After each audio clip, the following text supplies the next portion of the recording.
Good morning. Welcome to our discussion on principles of economics. We were discussing about how simple tools of demand and supply can help us understand how does market allocates resources efficiently, particularly the competitive market. And we saw that in a competitive market, resource allocation is efficient and market maximizes social welfare.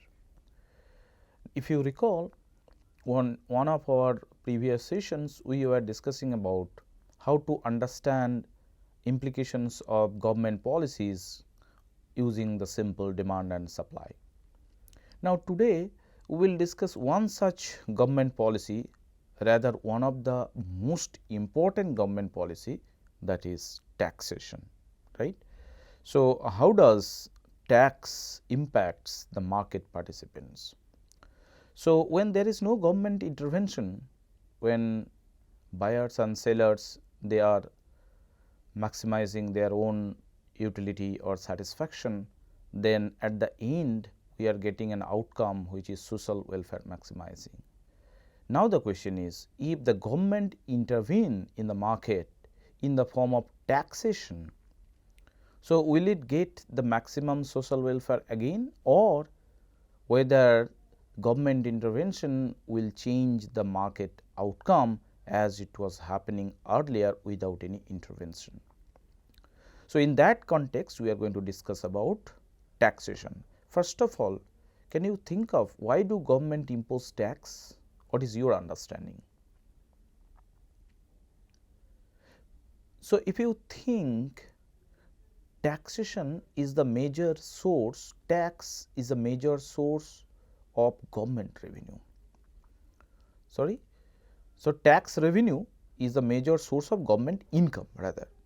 So, government also needs money to finance many of the government projects like building infrastructure, public infrastructure like road, then public schools, hospitals, so on and so forth. So, whatever facilities we enjoy in a society provided by the government, that are all financed by the money that the government generate through taxation. So, then in a sense we can think of that tax is the price that we pay for living in a civilized society. In a civilized society, we are enjoying many of the benefits, services provided by the government. What is the price of that? The price is the tax amount that we pay in the form of either income tax or sales tax or so on and so forth. Then the question is, if that is the case, whether taxation alters the behavior of market participants and thereby the outcome of maximum social welfare. In that context, we are going to discuss about implications of taxation. So, let us consider a simple market. This is a market for, let us say, pizza. You can take off any market for that sense. For simplicities, for an example, we have taken the market for pizza, which is characterized by again a downward sloping demand curve, upward sloping supply curve, and this is the equilibrium price and quantity without any government intervention or without any tax imposed. So, we have already learned that this equilibrium price is also market clearing price. Whatever buyers are willing to buy, sellers are selling exactly same amount, and the meaning of this is at price $10 per unit of pizza, there would be total $500 of pizza demanded and sold in the market. That is the meaning of this outcome. So, whatever price the buyers are paying, sellers are also receiving exactly the same amount. There is no difference between the price paid by the buyer and the price received by the seller without any tax imposed. Now, let us assume that a tax of $1.5 per unit of pizza is imposed. The question is then, you might be thinking, When the government is thinking of imposing a tax, should the tax be imposed on buyer or the seller? What is your understanding? What is your opinion on that? Whom should be taxed, the buyer or the seller? You might be thinking, since the buyers are too many and they are poor, might be, and sellers have a lot of money, they are the capitalist, why not imposing tax on the sellers? Okay. Somebody may say that sellers are serving the community, so instead of putting tax on the sellers, let us put tax on the buyers.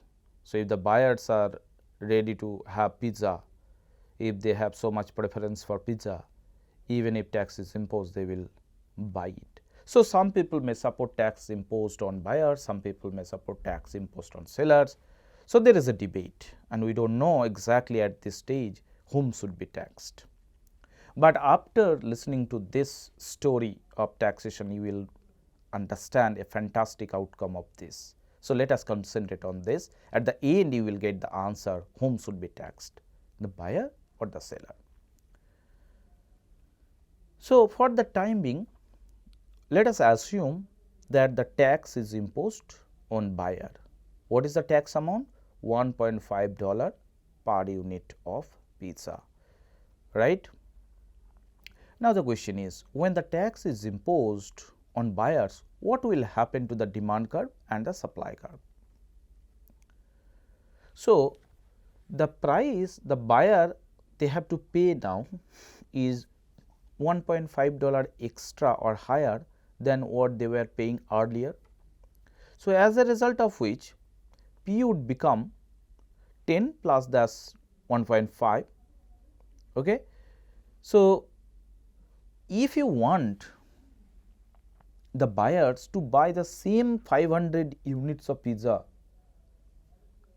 price has to be reduced by $1.5, right. So, that means let us say that the price is now falling 8.50. Earlier it was 10, now it is 8.50. So, even after taxation also they would be able to buy the same 500 units of pizzas. That is very clear, right. So, that means this is basically the amount of tax. Look at what is happening. The demand curve is shifting downwards. Why the demand curve is shifting? Because apart from earlier what we have discussed, apart from price, if anything else happens to the market, then that will shift the demand curve downward. Tax is imposed, that is why that is discouraging buyers to buy pizza and demand curve is shifting downward. Now, the question is, when we are thinking demand curve will shift downward, what should be the magnitude of that shift? To magnitude of that shift, to understand the magnitude, we are reducing this price. So, that means we are assuming that buyers are buying the same unit of pizza.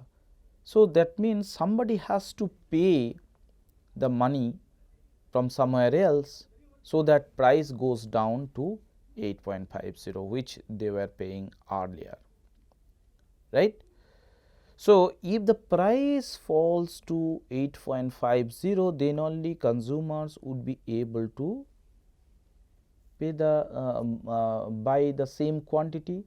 So, that means from the previous demand curve, if we draw a perpendicular which is going to the next demand curve, that distance is actually giving the tax amount. That distance is giving the tax amount. Now, once you know the magnitude of the shift in demand curve, let us remove that assumption, nobody is paying your tax, rather you have to pay. So, that means we can draw another line from this intersection upward.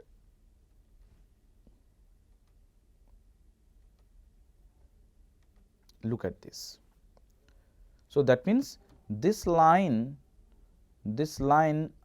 was the tax amount we decided. To understand what would be the magnitude of the shift in demand curve, downward sloping demand curve, how much they will shift. So, we assume that price is falling by this much. So, they were able to buy 500 units, but nobody is paying you. You have to pay the tax if you want to buy pizza. So, that is why we are drawing a perpendicular line parallel to the earlier one that will hit the earlier demand curve here. So, what is happening in this case? After taxation, the price paid by the buyer is 11 rupees and the price received by the seller is 9.5 rupees, and if you take the difference, that is exactly the tax amount. So, what is interesting here, even though tax is imposed on the buyer, look at buyers are not paying 11.5, rather they are paying only 11. They are paying higher price, but not exactly equals to the tax amount. That means some amount of the tax is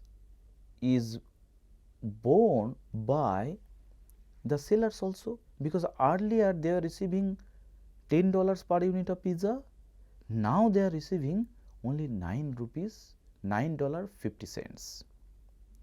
Okay. So, that is how the tax burden is being shared by the buyer and the seller. Now, you may ask why it is 11 not 11.10 and this is 9.6. Of course, there is, I cannot prove this, but only thing I am saying, depending on the slope of the demand curve, if you make the demand curve little flatter, then you will see that the price paid by the buyer should be little less and price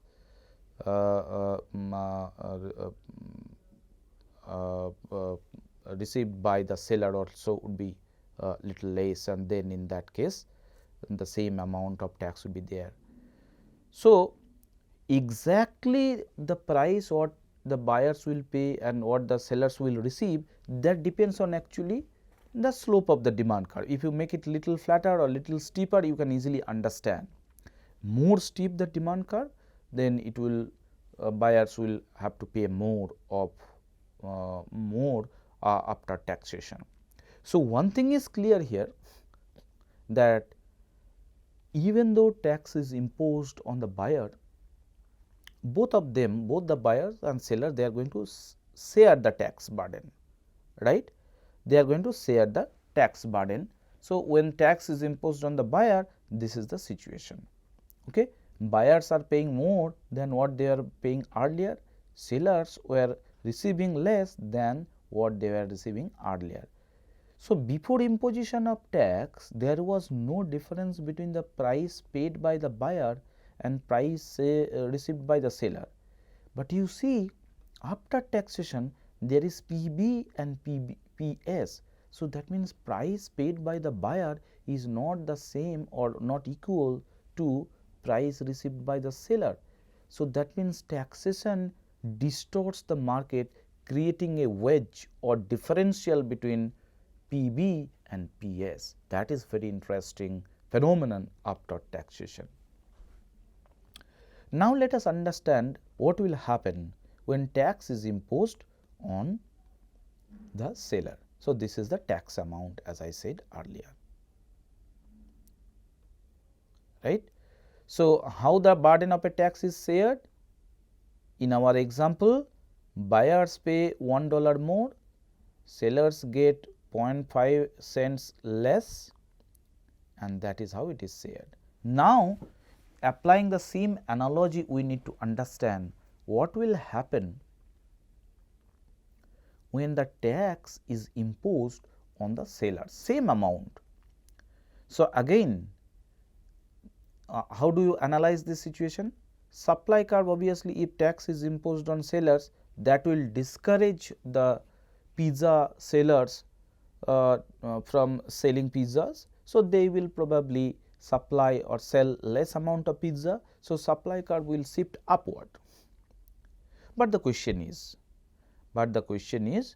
then what would be the shift in how do you decide the magnitude of the shift.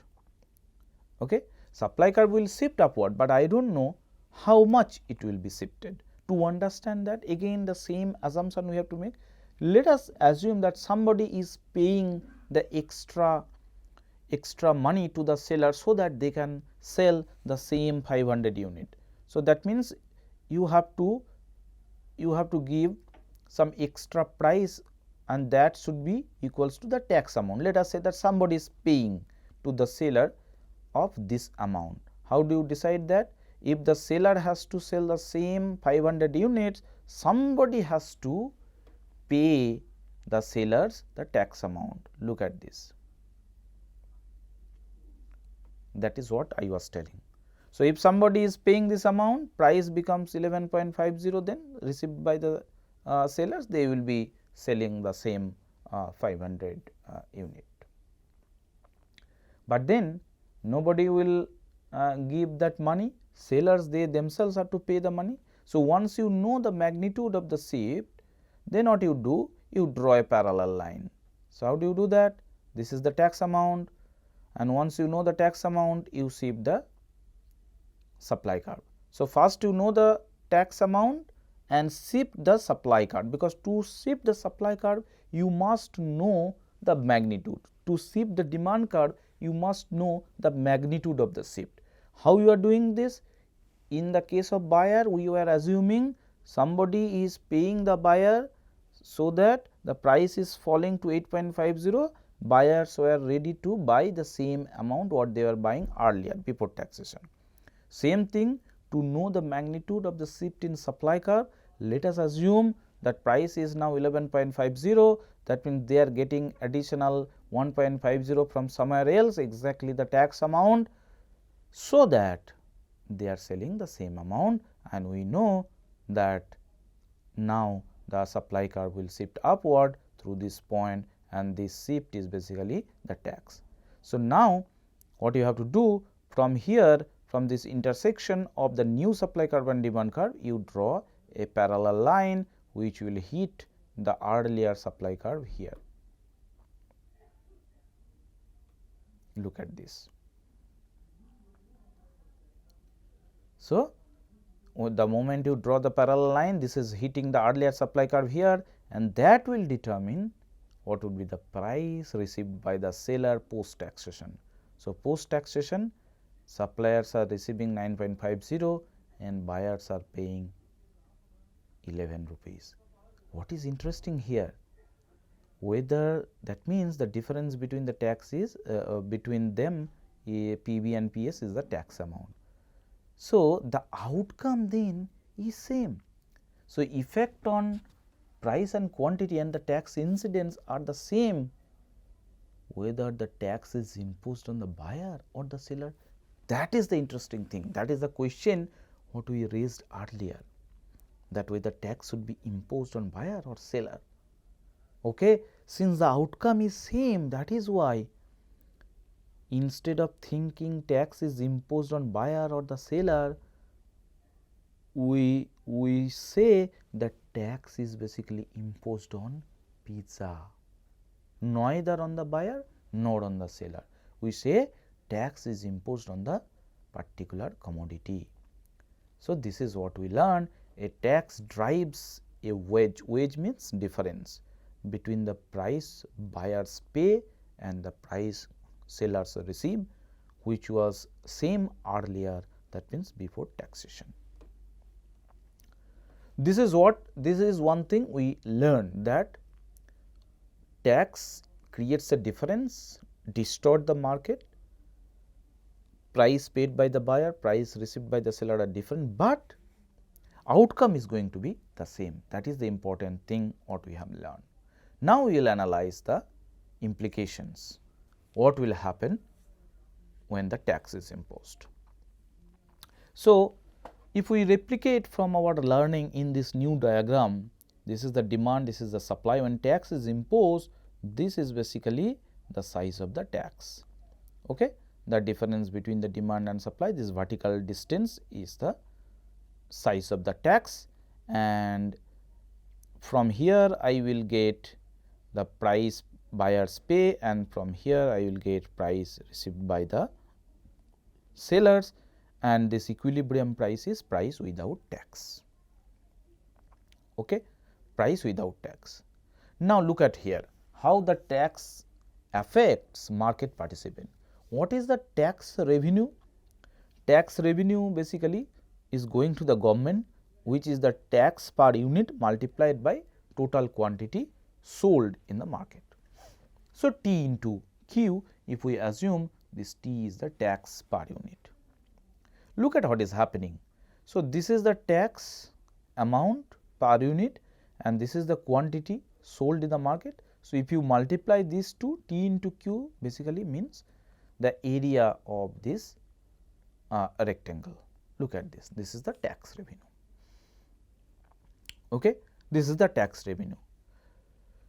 Now, the question is, if you recall when we talked about how market maximizes social welfare without any government intervention, we said that social welfare is the summation of consumer surplus and producer surplus.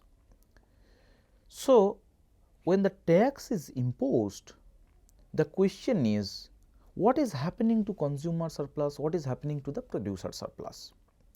Is the government getting the entire producer and consumer surplus in his pocket, or is it the case that some part of producer surplus and consumer surplus is actually lost since tax creates a distortion in the market? Let us see using this simple diagram. So, to understand, we have given names of different areas A, B, C, D, E and F. Look at what is happening. Without a tax, what was the consumer surplus? We all know that consumer surplus is measured by the area above the price line and below the demand curve. Without tax, price paid the buyer, price received the seller, they were same. So, that means from this diagram you can easily understand A, B, C, the area A plus B plus C measures the consumer surplus without tax, A plus B plus C. What is the producer surplus? Producer surplus is the area which is below the price line above the demand curve. So, obviously, that is D plus E plus F. Okay. And what is the total, what is the tax revenue? There is no tax revenue because no tax was imposed earlier. So, what is the total surplus? A, B, C, D, E and F. Okay. That is the total surplus. So, when tax is imposed, what is happening to consumer surplus? Price has now become PB. So, obviously, post tax scenario, in the post tax scenario, consumer surplus would be above the price line, below the demand curve, that means the area A, that is the area A consumer surplus. What will be the producer surplus? Now, after taxation, price received by the seller is PS, that is the relevant price. So, the area below the price line above the supply curve, that means the area F is the producer surplus. So, that means if you add, and what is the tax revenue? Tax revenue is B plus D. Now, if I add the total surplus, that will become A plus B plus D plus F. What is happening to this area? C and E. So, that means a reduction in consumer surplus in the post tax situation is C, and a reduction in producer surplus in the post tax situation is E, and neither C nor E is going to the government as tax revenue. This area is totally lost. And then if you think of what is the cost of taxation cost of taxation is basically measured by this area known as dead weight loss, a loss which is dead. Why this is called cost of taxation? If government could collect the entire consumer and producer surplus, there would not have been any kind of loss, deadweight loss or cost of taxation, because anyway government is going to spend the money for ourselves only, right, for you, for me, for many other people. So, there is no cost of tax in that situation when government collects the entire consumer and producer surplus, but that is not what is happening here. Government is collecting only a part of consumer surplus and producer surplus in the form of tax revenue, but the other part is completely lost in the market, and that is called deadweight loss, measured by this area C plus E. Now, the question is, why is it happening? What is the source of consumer surplus? That answer also we have explained earlier. If you recall, we were discussing what will happen if price increases to consumer surplus, what will happen if price falls to producer surplus. That means when tax is imposed and price is increasing, some of the consumers, they will leave the market. Okay? And if the consumers are leaving the market, government is not able to collect tax for those customers, right? If you buy pizza, then only you have to pay tax and government will generate tax revenue.